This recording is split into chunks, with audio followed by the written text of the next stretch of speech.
আসসালামু আলাইকুম ওয়া রাহমাতুল্লাহি ওয়া বারাকাতুহু। এখন আমরা পড়ব নিসাবুন নাহব সবক নং 18 পর্ব হচ্ছে 2।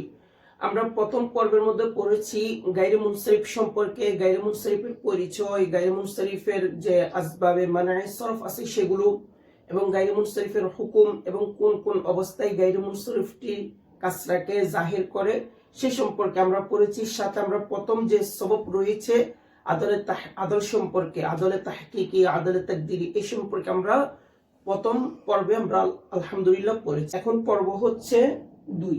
তো আমরা এই দ্বিতীয় পর্বের শুরুতে আপনাদেরকে আদলে তাহকিকি সম্পর্কে আরেকটু স্পষ্ট করে বলবো যে আদলে তাহকিকি কোন সংখ্যা যখন ফাআলু ও মাফআলু এর ওজনে আসে, আমরা যখন কোন একটা সংখ্যাকে ফাআলু অথবা মাফআলুর ওজনে দেখব, আমরা ওই সংখ্যাটাকে আদলে তাহকিকি হিসেবে জানবো। তো এখানে দেখেন ফাআলুর ওজনে আমি সংখ্যাগুলো লিখে রাখছি, যেমন উহাদু 1 1, সুনাউ অর্থ হবে যে 2 2, সুলাসু অর্থ হবে 3 3, রুবাউ অর্থ হবে 4 4। এভাবে খুমাসু, সুদাসু, সুবাউ, সুমানু, তুসাউ, উশারু। তাহলে এই সংখ্যাগুলো ফাআলু এর ওজনে এসেছে।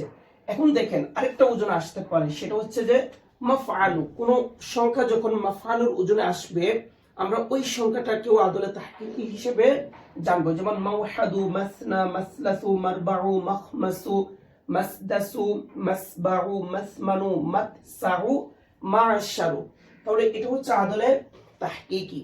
তো আমি বই থেকে আপনাদেরকে আদলে তাহকিকি সম্পর্কে একটু করে পড়ে শোনাই। দেখুন, এখন আমরা আদলে তাহকিকি এর পরিচয়টা আমরা নিস্তাউন নাহু থেকে জানবো। নিস্তাউন নাহুর মধ্যে বলা হচ্ছে আদলে তাহকিকি की तारीफ। अदले तहकीकी एर परिचय वो इसमें मादूल जिसमें असली सीगे से मादूल होने की दलील मौजूद हो। अदले तहकीकी बोला হয় ওই ইসম মাদুলকে, ওই আদলকে যে আদলটি তার মাদুল আনহু থেকে পরিবর্তন হওয়ার একটা দলিল রয়েছে। তো পরিবর্তন হওয়ার দলিলটা কেমন? তো এখানে বলা হচ্ছে তাওদীহ অর্থ আরো স্পষ্ট। সুলাসু কা মানা হে 3 3। এখানে বলা হচ্ছে যে সুলাসু অর্থ হচ্ছে 3 3। আমি পড়তেছি 63 নং পৃষ্ঠার লাস্টের কিছুটা উপরে। তো ওখানে বলা হচ্ছে সুলাসু কা মানা হে 3 3। আমি যেখানে সুলাসু লিখেছি এটার অর্থ হচ্ছে যে 3 3, অর্থটা হচ্ছে তাকরার। তো এখানে বলা হচ্ছে ইসসে মালুম হুয়া কে, এই 3 3 দ্বারা জানা গেল যে উসকি আসল সালাসাতুন সালাসাতুন হে, অর্থাৎ সুলাসু এটা তো মাদুল, এটার মাদুল আনহুটা সালাসাতুন সালাসাতুন ছিল।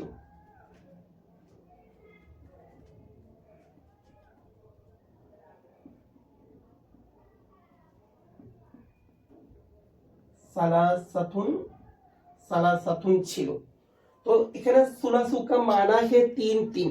তাহলে সুলাসু অর্থ হচ্ছে যে 3 3। ইসসে মালুম হুয়া কে, এটা দ্বারা জানা গেল যে এই 3 3 অর্থের তাকরার মাধ্যমে আমরা জানতে পারলাম কে উসকি আসল সালাসাতুন সালাসাতুন হে, তার মূল রূপটা ছিল সালাসাতুন সালাসাতুন। তাহলে সুলাসু এটা হচ্ছে মাদুল, আর সালাসাতুন সালাসাতুন এটা হচ্ছে মাদুল আনহু।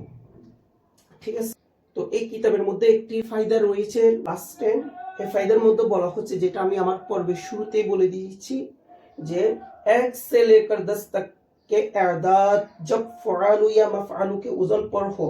বলা হচ্ছে 1 থেকে 10 পর্যন্ত সংখ্যা যখন ফাআলু এবং মাফআলুর ওজনে হবে, তো উনমে আদলে তাহকিকি হোগা, তাহলে সেখানে আদলে তাহকিকি হবে। যেমন আমরা প্রথমেই বলে দিয়েছি উহাদু, সুনাউ, সুলাসু, এগুলো। ঠিক আছে। তো আমাদের আদলে তাহকিকির পরিচয় এতটুকু। দেখুন, এখন আমরা পড়ব আদলের দ্বিতীয় প্রকার। প্রথম প্রকার হচ্ছে আদলে তাহকিকি, এ সম্পর্কে আমরা পড়েছি। এখন আমরা পড়ব আদলে তাকদিরি সম্পর্কে। তো আদলে তাকদিরি সম্পর্কে যদি প্রথমে আমি আপনাদেরকে একটা তথ্য দিয়ে রাখি, সেটা হচ্ছে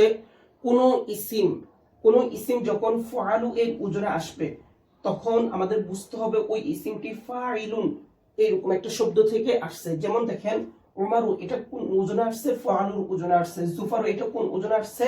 ফাআলুর ওজনে আসছে। তাহলে ফাআলুর ওজনে যদি কোনো ইসিম আসে, তাহলে বুঝতে হবে সেটা ফাইলুন এমন একটা শব্দ থেকে আসছে। তাহলে উমারুটা কার থেকে আসছে? আমিরুন থেকে। জুফারু এটা কার থেকে আসছে? জাফিরুন থেকে আসছে। ঠিক আছে। তাহলে আমরা সহজেই মনে রাখবো আদলে তাকদিরি বলা হয় কোন ইসিম যখন ফানুর ওজন আসবে তখন সেটাকে আমরা আদলে তাকদিরি হিসেবে জানবো। এখন কিতাবের মধ্যে কি বলছে সেটা একটু করে দেখেন। আদলে তাকদিরি की तारीफ वो इसमें मादूल जिसमें असली सिगे से मादूल होने की दलील मौजूद ना हो। তো কিতাবের মধ্যে বলা হচ্ছে আদলে তাকদিরি বলা হয় ওই আদলকে যে আদলটি তার মাদুল আনহু থেকে পরিবর্তন হওয়ার কোনো দলিল নাই। আমরা তো তাহকিকের মধ্যে আদলে তাহকিকের মধ্যে যেটা তার মাদুল আনহু থেকে পরিবর্তন হওয়ার ক্ষেত্রে সরফি কোনো নিয়মকে অনুসরণ করেনি, তবে সেখানে একটা তার মাদুল আনহুর প্রতি একটা কি ছিল, তাহকিকের মধ্যে ইশারা ছিল, ওই ইশারাটা হচ্ছে অর্থটা। কিন্তু তাকদিরের মধ্যে সরফি কোনো নিয়মও নেই এবং সেটা কোনো ইশারাও থাকবে না। যেমন দেখেন তাওদির মধ্যে আরো স্পষ্ট করছে, তাওদি শব্দের অর্থ হচ্ছে স্পষ্ট করা। ये दोनों आमिरुन और জাফিরুন से मादुल है, অর্থাৎ উমারু আমিরুন থেকে এসেছে, জুফারু জাফিরুন থেকে এসেছে। তাহলে আমরা এগুলোকে কি বলতে পারি, মাদুল আনহু, আর এগুলোকে আমরা কি বলবো, মাদুল। তাহলে তাওদি ৬৬ নং পৃষ্ঠার মধ্যে বলা হচ্ছে তাওদি স্পষ্টতা, ये दोनों आमिरुन और জাফিরুন से मादुल है, উমারু এবং জুফারু আমিরুন এবং জাফিরুন থেকে মাদুল তথা পরিবর্তিত, এটা হচ্ছে পরিবর্তিত আর এটা হচ্ছে যার থেকে পরিবর্তন হয়েছে। আচ্ছা, মগর ইনমে গায়র মুনসরিফ হোনে কে আলাওয়া, কিন্তু এগুলোর মধ্যে গায়র মুনসরিফ হওয়ার জন্য कोई ऐसी दलील नहीं है, কোনো এমন কোনো দলিল নেই जो इस बात पर दलालत करे, যেটি এই বিষয়ের উপরে দালালত করবে কে যে এ আমিরুন और জাফিরুন से मादुल है। বলতেছে যে এখানে এমন কোনো দলিল নেই যে দলিলটি দালালত করবে উমারুটা আমিরুন থেকে এসেছে, জুফারুনটা জাফিরুন থেকে এসেছে। আমরা যে বুঝবো, বুঝার কোনো উপায় নেই। मगर তবে चूंकि अहले अरब इनको गैर मुनसरिफ इस्तेमाल करते हैं, তবে বা কিন্তু, মাগার মানে তবেও বলতে পারেন, মাগার মানে কিন্তুও বলতে পারেন। মাগার তবে, চুঁকে যেহেতু আহলে আরব ইনকো, আহলে আরব এই শব্দগুলোকে উমর ও জুফারুকে গায়রে মুনসরিফ ইস্তেমাল করতে हैं, গায়রে মুনসরিফ হিসেবে কি করে ব্যবহার করে। और इनमें सवाए आलमियत के अलावा, বলা হচ্ছে যে এগুলোর মধ্যে আলামিয়তের সবব ব্যতীত, আলম হওয়ার সবব ব্যতীত और कोई दूसरा सबब भी नहीं पाया जा रहा है, এগুলোর মধ্যে জাস্ট আলম ছাড়া আসবাবে মানআ সরফের যে ৯টি সবব রয়েছে ওই ৯টি সববের আর কোনো সবব পাওয়া যায় না। আমরা জানি ইসমে মু'রব একটি সববে কি হয় না, গায়রে মুনসরিফ হয় না। গায়রে মুনসরিফ হওয়ার জন্য অবশ্যই দুইটা সবব প্রয়োজন। তো এখানে উমারু এবং জুফারুর মধ্যে আমরা জাস্ট একটাই সবব পাচ্ছি, সেটা হচ্ছে আলম তথা কোন একজন ব্যক্তির নির্দিষ্ট নাম। तो এখানে কিতাবের মধ্যে বলা হচ্ছে और कोई दूसरा सबब भी नहीं पाया जा रहा है और एक सबब से कोई इसिम गैर मुनसरिफ नहीं होता है, যেটা আমি বলেছি একটি সববের মাধ্যমে কোনো ইসিম কি হয় না, গায়রে মুনসরিফ হয় না। লিহাজা এই কারণে ইসমে दूसरा सबब আদল ফরজ কর লিয়া গয়া है। এই জন্য যারা নাহু বিদ রয়েছেন তারা বলতেছেন যে উমারু জুফারু এগুলোর মধ্যে জাস্ট আলম আছে, আসবাবে মানে সরফের যে ৯টি সবব ওই ৯টি সবব থেকে জাস্ট একটি সবব আলম, আর কোন সবব ওনারা এখানে আর কোন সবব তো নাই, সেটা আমরাও দেখতেছি। তো এক সববের মধ্যে তো কোনো ইসিম গায়রে মুনসরিফ হয় না। তো যেহেতু আরেকটা সবব যারা নাহবিদ রয়েছেন ওনারা এই আলমের সাথে আদলকে কি করেছেন, ফরজ করেছেন। ফরজ মানে হচ্ছে যে মেনে নেওয়া। আমি সেটা একটু করে বলবো। तो এখানে বলতেছে और एक सबब से कोई इसम गैर मुनसरिफ नहीं होता है, लिहाजा इसमें दूसरा सबब आदल फर्ज कर लिया गया है और उमरू को आमिरुन से और जुफरू को जाफिरुन से मादुल मान लिया गया है। তাহলে উমারু এটা আমিরুন থেকে এসেছে, জুফারু এটা জাফিরুন থেকে এসেছে, এটা আমরা মেনে নিয়েছি। কেন মেনে নিয়েছি? কারণ আরবের মধ্যে দুইটি শব্দ যখন মিল থাকে এবং দুইটি শব্দের মধ্যে তুলনামূলক যে শব্দের মধ্যে হরফ বেশি, যে শব্দের মধ্যে উচ্চারণ করতে কষ্ট, ওনারা মনে করেন তুলনামূলক যে শব্দের মধ্যে হরফ কম এবং উচ্চারণে সহজ শব্দটা কঠিন শব্দ থেকে আসে, এটা ওনাদের দাবি। তো ওনারা আরবদের মতে উমারুটা আমিরুন থেকে এসেছে, জুফারুটা জাফিরুন থেকে এসেছে। তো ওনারা বলতেছেন যে এটা আদল। কিন্তু যারা নাহবিবির রয়েছেন ওনারা এটা যে উমারু যে আমিরুন থেকে এসেছে এটার কোনো দলিল পাচ্ছেন না, যেটা আমাদের কিতাবের মধ্যে বলা হচ্ছে। তো ভাষাটা যেহেতু আরবি, আরবরা যেভাবে বলতেছে আমাদেরকেও সেভাবে মেনে নিতে হবে। এটা হচ্ছে আদলে তাকদিরের মধ্যে হচ্ছে মেনে নেওয়া। কারণ আরবরা উমারুকে আদল পড়েন কার থেকে? আদল আমিরুন থেকে। জুফারুকে আদল পড়েন কার থেকে? আদল পড়েন জাফিরুন থেকে। তাহলে উমারু এবং জুফারের মধ্যে এখন আমরা দুইটা সবব পাচ্ছি, একটা হচ্ছে আদল আর একটা হচ্ছে আলম। আলম তথা কোন একজন ব্যক্তি নির্দিষ্ট নাম। তাহলে এই দুইটা সববের কারণে এগুলোকে আমরা কি পড়তেছি? গায়রে মুনসরিফ পড়তেছি।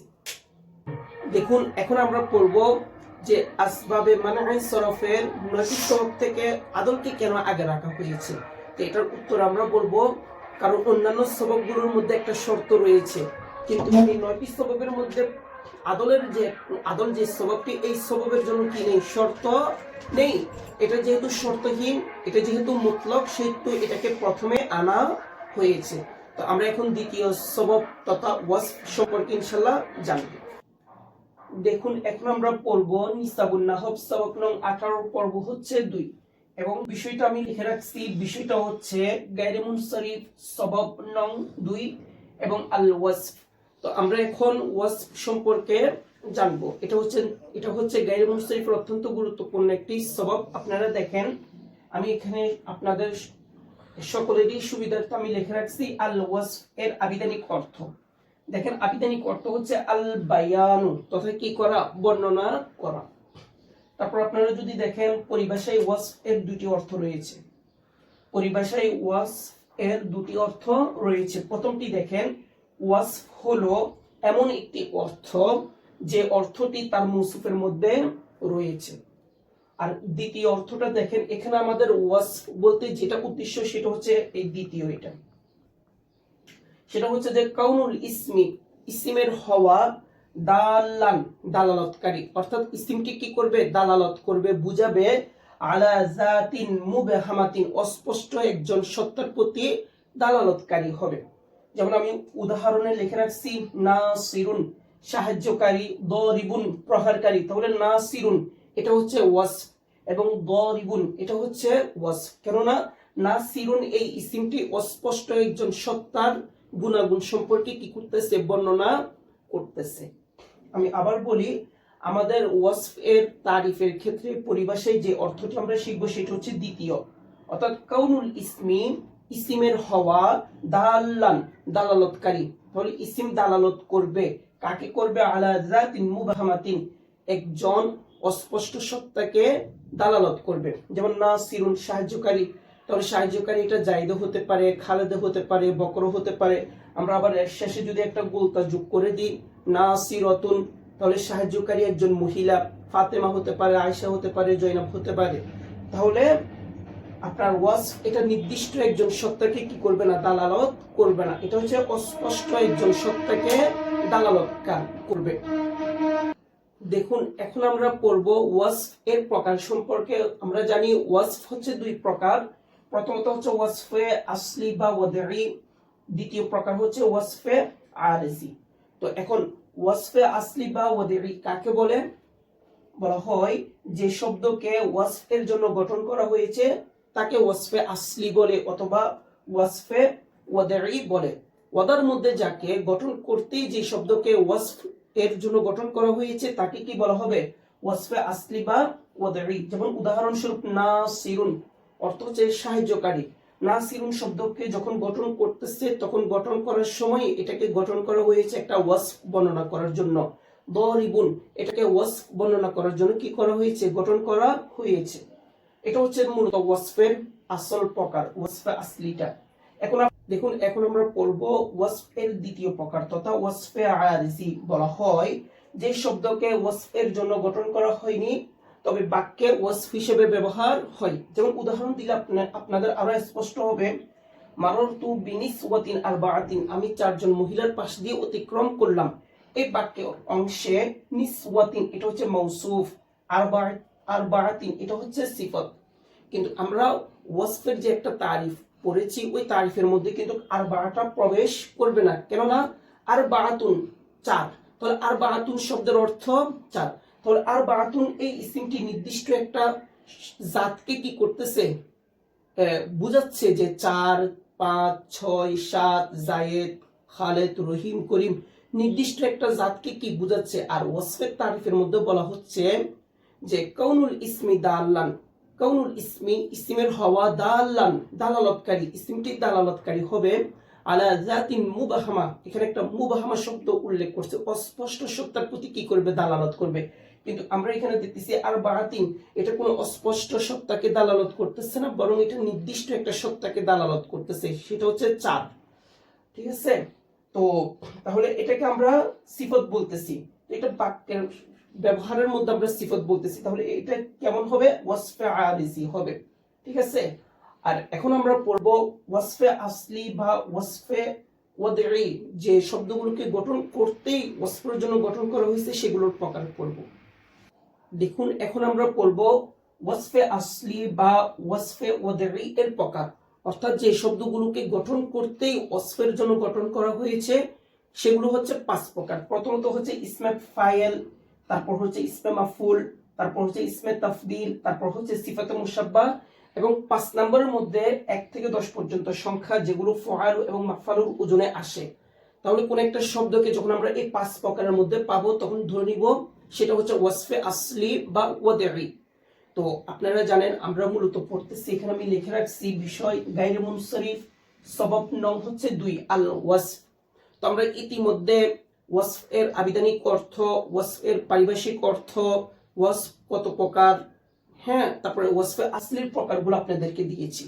তো আমাদের এখানে মূল পড়াটা হচ্ছে যে গায়রে মুনসারিফ হওয়ার জন্য যে ওয়াসফ সে সম্পর্কে। তো আমি এখানে প্রথম ইসমে ফাইল এবং ইসমে মাফউল, এগুলো হচ্ছে যে আপনার ওয়াসফ আছে, যেমন নাসিরুন, তারপর হচ্ছে যে মানসুরুন। তাহলে নাসিরুন এটা ওয়াসফ, মানসুরুন এটাও কি ওয়াসফ। তো এখানে আমরা তানবিন দিয়ে পড়তেছি যে, কারণ আমরা জানি গায়রে মুনসারিফের অন্যতম একটি সবব হচ্ছে যে ওয়াসফ হওয়া।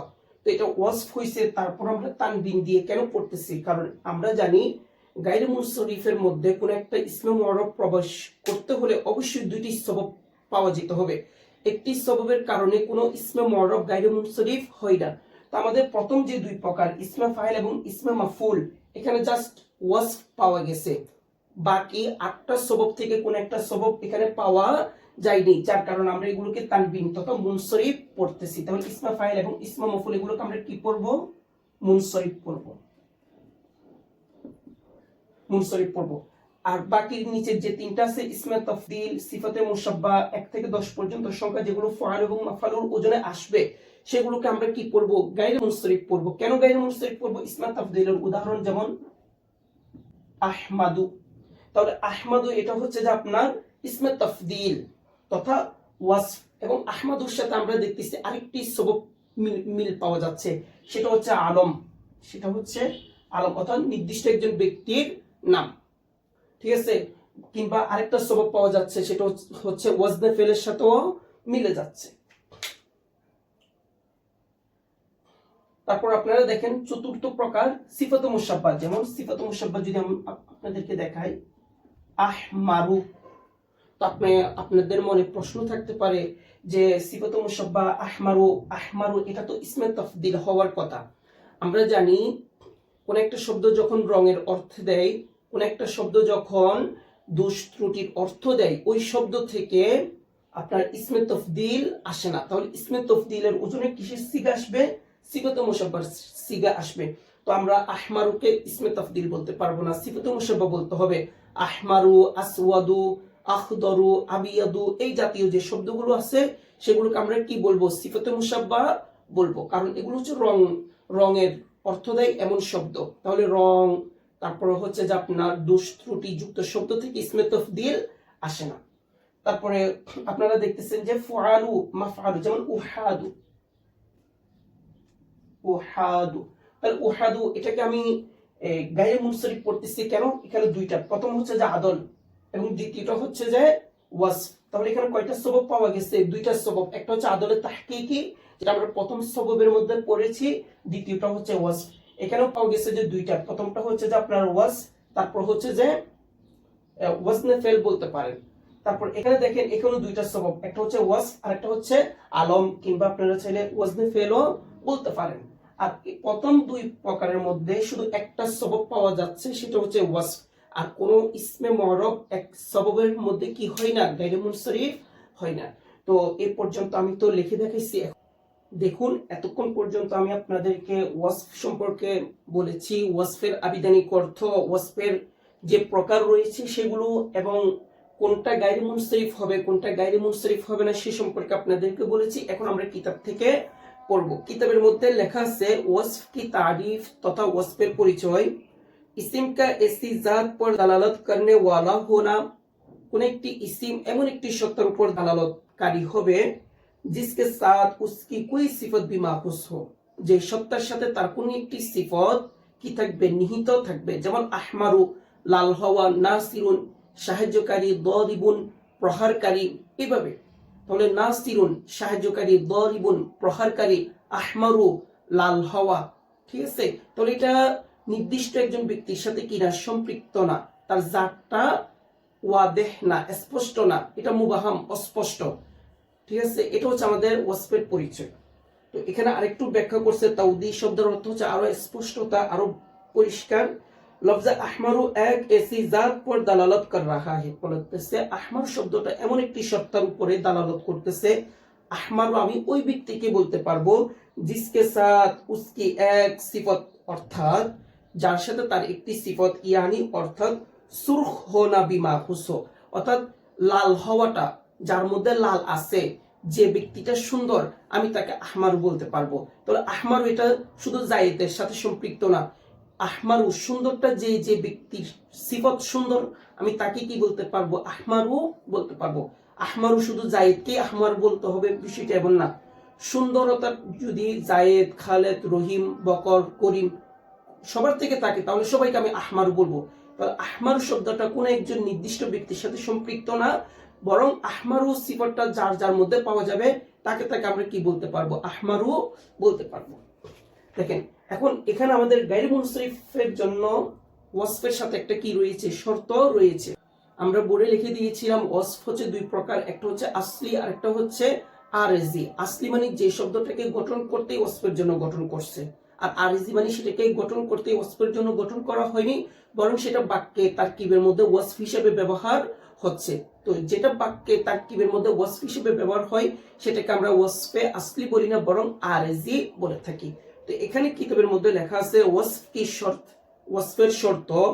ওয়াসফ के माना सरफ का सबब बनने के लिए शर्त यह है, মানে ওয়াসফটা মানা সরফের অর্থাৎ গায়রে মুনসরিফের সবব হওয়ার জন্য শর্ত হচ্ছে এটাই, ও আসল ওয়াদা মে ওয়াসফ হো, সেটা গঠন করতে ওয়াসফ হিসেবে গঠন করতে হবে। তাহলে আমরা ওয়াসফে আরজি-কে গায়রে মুনসরিফের সবব হিসেবে আমরা বলতে পারি না। দেখেন ইয়ানি উসকে ওয়াদা হি ওয়াসফ মানা কে লিয়ে হুই হো, অর্থাৎ যে শব্দটাকে গঠন করতেই ওয়াসফের জন্য গঠন করেছে, আমরা ওই ওয়াসফকে গায়রে মুনসরিফের সবব হিসেবে আমরা কি করব, কাউন্ট করব। ওয়াসফে আরজি কে আমরা গায়রে মুনসরিফের সবব হিসেবে গণনা করতে পারি না। দেখুন এখন ওয়াসফ সম্পর্কে যে একটা ফায়দা দেওয়া আছে সেটা এখন আমরা পড়ব, যে जो आसमा असल वदा में वस्फ होते हैं वो ये है। তো আমরা তো আপনাদেরকে প্রথমেই লিখে দিয়েছি, এই যে এখানে লেখা আছে, এটাই জাস্ট এখানে বলা হচ্ছে যে ওয়াসফে আসলি পাঁচ প্রকার।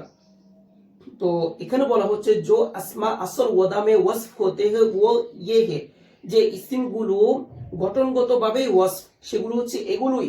যে প্রথমে ওনারা বলছে ইসমে তাফদিল, সিফাতে মুশাব্বা, তারপর বলতেছে ইসমে ফাইল, ইসমে মফউল, তারপর বলতেছে যে 1 থেকে 10 পর্যন্ত সংখ্যা। তো এখানে বইয়ের মধ্যে যেটা দিছে সেটা একটু এলোমেলো টাইপের, আমি আপনাদেরকে সহজে ভাগ করে দিছি। প্রথম দুইটা ইসমে ফাইল, ইসমে মফউল, এগুলোকে আমরা মুনসরিফ পড়বো জাস্ট ওয়াসফ পেজ পাওয়ার কারণে, এবং ইসমে তাফদিল, সিফাতে মুশাব্বা 1 থেকে 10 পর্যন্ত সংখ্যা, এগুলোকে আমরা গায়রে মুনসরিফ পড়বো। কেননা এগুলোর সাথে এই তিনটা ওয়াসফের সাথে আরেকটা গায়রে মুনসরিফের সবব কি হচ্ছে, অ্যাড হচ্ছে। তো এখানে বলা হচ্ছে যে আসমা আসল ওয়াদা মে ওয়াসফ হতে হয় वो ये है, যে ইসিমগুলো গঠনগতভাবে ওয়াসফ সেগুলো হচ্ছে সিফাতে মুশাব্বা, আহমারু, হাসানুন, ইসমে তাফদিল আকমালু, আফদলু, তারপর আমরা চাইলে এটাকে আহমাদুও বলতে পারি, আহমাদু এটা হচ্ছে ইসমে তফদিল। তারপর এখানে ইসমে ফাইল জাহিবুন, কাইমুন, ইসমে মাফউল মাদরুবুন, মাগসুলুন। 5 নম্বরে বলা হচ্ছে 1 से लेकर 10 तक वो अस्माए एदाद जो फ़ुआल या मफ़अल के वजन पर मादुल हो। 1 থেকে 10 পর্যন্ত সংখ্যা যেগুলো ফুআল এবং মাফউলের ওজনে আসবে, যেসে উহাদু, মাওহাদু, সুনাউ, মাসনা, সুলাসু, মাসলাসু, যেগুলো আপনাদেরকে আমি এই পর্বের শুরুতেই লিখে দিয়েছি। তো এখানে তানবির মধ্যে জাস্ট এটাই ভাগ করবে যে, যেমন আপনারা দেখেন বইয়ের মধ্যে একটু এলোমেলো, আমি এটা আপনাদেরকে সহজে আপনি বোর্ডে লিখে দিচ্ছি। मज़कूर तमाम अस्मा में एक सबब वस्फ पाया जा रहा है। উপরে উল্লেখিত এখানে একটা সবব কি পাওয়া যাচ্ছে, ওয়াসফ পাওয়া যাচ্ছে। जिन अस्मा में दूसरा सबब भी पाया जा रहा है वो गैर मुनसरिफ होंगे। যে ইসিমগুলোর মধ্যে দুইটা সবব পাওয়া যাবে, অর্থাৎ ওয়াসফের সাথে আরেকটা সবব পাওয়া যাবে, সেগুলোকে আমরা কি পড়বো, গায়রে মুনসরিফ পড়বো। অর্থাৎ এই প্রকারগুলোকে আমরা কি পড়বো, গায়রে মুনসরিফ।